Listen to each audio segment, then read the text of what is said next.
فروش جاب آفر، فروش فرانچایز، قیمت‌های نجومی از $20,000 تا $60,000 پول جاب آفرهای تقلبی، 100 تا $150,000 پول فرانچایزهای غیر واقعی.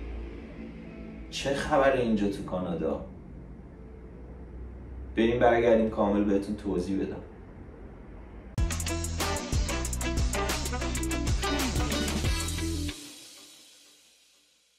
سلام، حالتون چطوره؟ خیلی خوش اومدید به کانال وم مدیا. امیدوارم که اوقات خوبی رو داشتید تا الان.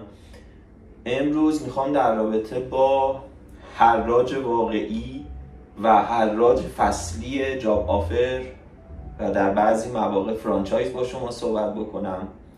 از 5-6 ماه پیش برنامه داشتم که در رابطه با این موضوع یه دونه ویدیو بسازم. تا هفته پیش یه دونه پیغام یکی از بیننده‌های تلگرام برای من فرستاد و دیگه عزممو جذب کردم که این ویدیو رو بسازم. این پیغام رو اینجا الان میذارم که ببینید. و ماجرا از اینجا شروع شد که بعضی از افراد رو، نه همشون رو، با خیال خام وارد کانادا میکنن، هزینه‌های بسیار سنگینی ازشون میگیرن بابت جاب آفر که اصلا واقعی نیست.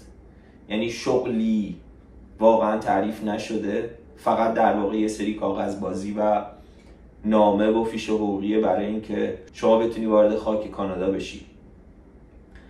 من یه دوست خیلی صمیمی داشتم تا پارسال که بود توی این مارکت بود و کار میکرد و خودم توی جلسه های اینا شرکت میکردم. اینجوری براتون بگم که اینها میتینگ داشتن با یه سری صاحب شرکت های کوچیک و بزرگ که از شرکت های کانستراکشن شروع میشد تا حسابداری تا تولیدی، هر چیزی، از 3-4 تا کارمند گرفته تا 100 تا، که بالای 95% هم برای ملیتی هستش که شما میدونید که توی ونکوور خیلی زیادن و سمت شرق آسیا. توی این میتینگ و جلسه ها اینجوری ماجرا پیش میره که اگر شما جاب آفری صادر بکنید، فیش حقوقی هم صادر بکنید، همه کاغذبازیاش انجام بدید، چقدر میگیرید؟ داشتیم دیگه از $10,000-12,000 بود تا مثلا $15,000 میگیرن و جاب آفر رو ارائه میدن. به کی ارائه میدن؟ به مشاورین مهاجرت. مشاورین مهاجرت چقدر پیشنهاد میدن به دوستانی که میخوان مهاجرت کنن و متقاضیا؟ $40,000 $50,000 $60,000. و مهاجران با خیال باطل که میان اینجا و فکر میکنن شغل واقعیه و میان میبینن نیست، فقط یک مش کاغذبازی و کارهای اداری و اینجور چیزاست. یعنی در واقع یه ویترینی فقط درست میکنن برای اداره مهاجرت که ایشون میتونه بیاد و وقتی میاد کاری براش تعریف نشده و در واقع اون متقاضی میاد یه جایی آچمز قرار میگیره که نمیتونه بره شکایت کنه به خاطر اینکه میترسه که ممکنه همین الان که تو خاک کانادا براش مشکل ساز بشه و مجبور بشه برگرده ایران. وضعیت ایران هم که دیدید چجوریه، همیشه ترس جنگ هست و از اون برم مونده که چی کار بکنم. این همه پول خرج کردم، الان کار ندارم یا لمن دارم هزینه میکنم و فکر میکنیم مرحله دوم چیه؟ چه پیشنهادی بهشون میدن از طرف اون شرکت مهاجرتی یا امور مهاجرتی فلان؟ $7,000 دیگه واریز کن که برات پرونده پناهندگی باز بکنیم. واقعا همینطوره. یعنی قشنگ متقاضی و مهاجر رو به چشم یک قلک و منبع درآمد میبینن. حتی تو جلسه های داخلی خودشونم من شرکت کردم. فکر میکنید در مورد چی صحبت میکنم؟ امسال عقبی ما بچه‌ها، امسال تا حالا فقط تونستیم 300 تا قرارداد ببندیم، 50 تا دیگه باید ببندیم. فرقی نداره هر چی باشه. اگر زیر 10% 15% شانس قبول شدن هم بود ببندید. میریم رو پلن بی. پلن بی چیه؟ تبدیل استادی پرمیت به ورک پرمیت، ورک پرمیت به نمیدونم جاب آفر، جاب آفر به پناهندگی. تک تک این مراحل هم مشتری ها رو شارژ میکنن. $5,000، $7,000، $10,000 برای پر کردن یه فرم $500. و داخل پرانتز فقط بگم که اینایی که دارم میگم 100% نیست، هستن به تعداد انگشت شمار که منصف و با شرفن و صادقانه کار میکنن و اجرتشون رو هم میگیرن. و توی جلساتشون باز اینجوریه که بیایید حالا آفر بدیم بهشون. مثلا بگیم اگر یه دونه بیایید با ما استارتاپ شروع بکنی، یه دونه در کنارش مثلا پرونده دعوت والدین هم بهتون مجانی میدیم. قشنگ حراج دیگه، یه دونه بخر دوتا ببره. بعد اینجوری هم بهتون بگم، افرادی که اونجا کار میکنن تخصصی رشته ای رو نخوندن که بگیم مثلا وکیل مهاجرتن یا حقوق خوندن یا امور بین الملل خوندن. اصلا اینجوری نیست. یه سری افرادی هستن که رشته فلان رو خوندن، ویسا رو خوندن، بعد حالا یه سری پروسه و استپ بای استپ و گام به گام یه سری فرما و اینا رو با سعی و خطایی که روی ماها انجام دادن یاد گرفتن و اینو هی تکرار انجام میدن و پول میگیرن. چیزی هم که زیاده متقاضی به علت وضع مسخره مملکت. و در ادامه فرانچایز هم بهتون بگم، یکی از دوستان دوباره توی کانال تلگرام که بچه‌ها میتونن بیان سوالای خیلی با دیتیل بپرسن و من بیشتر وقت میتونم بذارم که براشون توضیح بدم. شما هم اگه دوست داشتید بیایید بپرسید، میذارم براتون لینک کانال رو.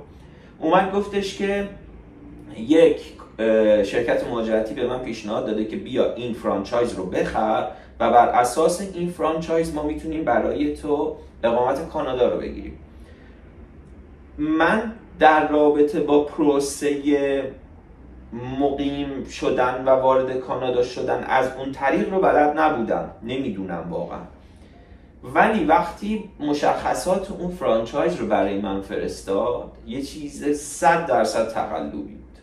یعنی فقط یه سری کاتالوگ که خیلی خوشگلم طراحی شده بود برای فرانچایز و شعبه دوم یه دونه کافی شاپ برای ایشون درست کرده بودن و فرستاده بودن که در واقع هیچ ریپورتی ازش نبود از سال گذشتهش که چقدر حقوق کارمنداش بوده، چند تا کارمند داشته، چقدر رونو و درآمد داشته، حقوق کارمنداش چقدر بوده، درآمد خالصش چقدر بوده و این فرانچایز که شما میخوای بخری چقدر قراره برای شما درآمد خالص ته سال داشته باشه، چند درصد قراره شعبه اصلی از روش برداره به عنوان تبلیغ و درصد مربوط به فروش فرانچایز.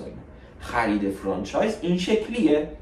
شما مثلا میخوای بری فرانچایز یه کمپانی رو بخری، میگه مثلا من $100,000 اینو به تو میفروشم، درآمد سال گذشته انقدر بوده، نتش انقدر بوده، گروسش انقدر بوده و تو میدونی که واقعا خب این انقدر دارم سرمایه گذاری میکنم، انقدر درآمد داره، میخری. با 4 تا کاتالوگ که نمیشه که هیچی ارائه ندی و بعد $100,000 هم قراره ایشون رو شارژ بکنی بابت این که بیاد کانادا. که بعد وقتی من اون کاتالوگا رو اینا رو دیدم، حتی با اون اسمی که داشت رفتم سرچ کردم باز چیزی پیدا نکردم، به این آقا دوست عزیز که مشکل مالی هم اصلا نداشت گفتم که 100% تقلبیه، به هیچ عنوان این کارو نکن و همه پولت از بین میره. خواستم اینجا اینو بگم که اگر قراره با کسی شروع بکنید، اگر قراره پرونده‌ای رو جلو ببرید، حتما با یه عالمه آدم مشورت بکنید. اگر دوست داشتید به من پیغام بدید، من چند نفر آدم منصف و با شرف رو میشناسم که کمک میکنن تا اونجایی هم که ممکنه به لحاظ مالی کنار میان. و یه چیز دیگه هم که بخوام بهتون بگم، هیچ وقت در مورد دیتیل مسائل مالیتون، منبع درآمدتون و جزئیات این که چجوری پول در میارید و مقام شغلیتون تو ایران چیه نگید. به محض اینکه اونا بفهمن شما توی پست و مقامی هستید که درآمد خوبی دارید، اصلا مشکلی نیست براتون پرداخت و اینا، مطمئن باشید اگر زیر 3%، 5% شانس مهاجرت داشته باشید، بهتون میگن که 100% شما ویزایی، 100% اقامتت هم میگیری، فقط بیا امضا بکن. امضا که کردید دیگه جواب دادن تلفن شما میره تا هفته یه بار، شاید 2 هفته یه بار، شاید نهایتا میگن که آقا آپدیتی فعلا نیومده منتظر بمونید. این شکلی میشه و دیگه دستتون بهشون نمیرسه. خوش شانس باشید تا یه جایی کارتون پیش بره و وارد خاک کانادا بشید، میایید اینجا تازه میفهمید که جاب آفر تقلبی بوده، فقط 2 نفر اون پشت با هم گاب بندی کردن و یه 20,000 دلار گذاشتن جیبشون، شما رو هم یه 50,000 دلار شارژ کردن، آخرش میان بهتون پیشنهاد پناهندگی میدن. پس خیلی مراقب باشید. من جزئیات خیلی بیشتری میدونم در این رابطه ولی نمیتونم واقعا اینجا پشت دوربین بگم، ولی اگر دوست داشتید تو کانال تلگرام بیاید، خصوصی میتونم بهتون توضیح بدم که کجاها برید، چی کار بکنید، با کی کار بکنید، با کی کار نکنید و خیلی مراقب باشید. در این حد تونستم بهتون توضیح بدم. خیلی خوشحال میشم اگر تو قسمت کامنت ها بیاید با من صحبت بکنید، بهم پیغام بدید، تجربتون رو بگید. اگر دوست داشتید برام وایس بفرستید، کامنت بفرستید، تو ویدیو میتونم ازش استفاده بکنم. خیلی مراقب خودتون باشید. خوشحال شدم باهاتون صحبت کردم. سعی میکنم تون بیام پیشتون. شبتون بخیر، روزتون بخیر، وقتتون بخیر. خدا نگهدار.